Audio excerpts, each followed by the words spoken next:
Good morning. It's good to be with you again at the Big Nickel. And this is a final segment here. Next week I'll be in a different location. I figured I'd shoot from the head side. I've been doing it from the tail side for the last 4 days, and I would shoot from the head side today of the Big Nickel here in Sudbury. And again, continuing to build on the 4 pillars of a healthy Christian business leader. The 4 pillars are biblical financial values, healthy relationships, biblical spirituality, and balanced living. And this week we've been focusing on pillar number 2, which is biblical financial values. And on Monday we talked about God is the giver of all good gifts.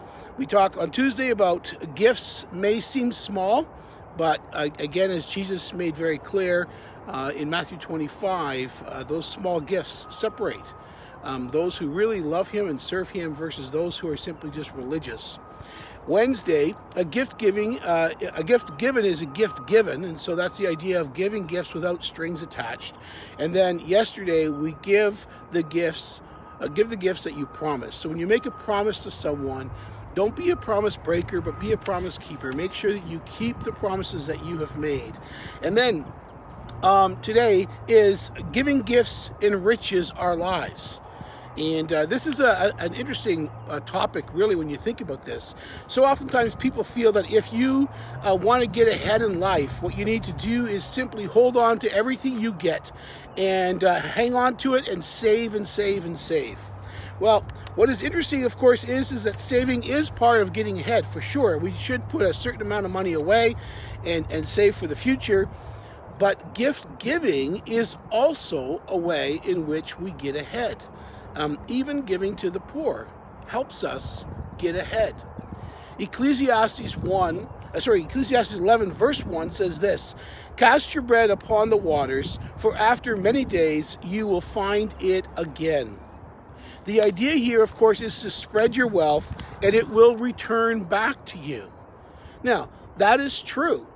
And it's true to a point, of course. Investing in different ways, and in different things is and can be a good thing. And advertising your business, again, is going to cost you money, and that too is going to be a good thing.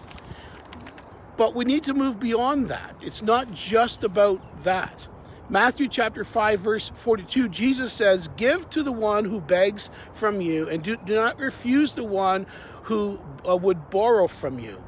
And what Jesus is teaching in that passage is the importance of being generous with what we have, using what we have to bless others. Proverbs 11, verse 24 and 25 says this: "One gives freely, yet grows all the richer. Another one withholds what he should give and only suffers want. Whoever brings blessing will be enriched, and one who waters will himself be watered." And so what Proverbs is saying here, and again, it is a proverb, it's not a promise. It's not saying that if you give to the poor and if you help out, that you automatically will be rich. But there is a principle there, and the principle is don't be stingy with what you have, because in the end, when you're stingy with what you have, it's only going to hurt you. And that statement there, another one withholds what he should give and only suffers. And that is a significant statement. You hang on to it, and you have it to give, but you don't give, and you won't give, and you're not willing to give. You're not willing to help your neighbor, not willing to help, a family member, not willing to help someone begging on the street corner. And I'm not saying just give money to everybody, because obviously, again, we can't do that either. There is balance in there. But nevertheless, the stingy person will only suffer.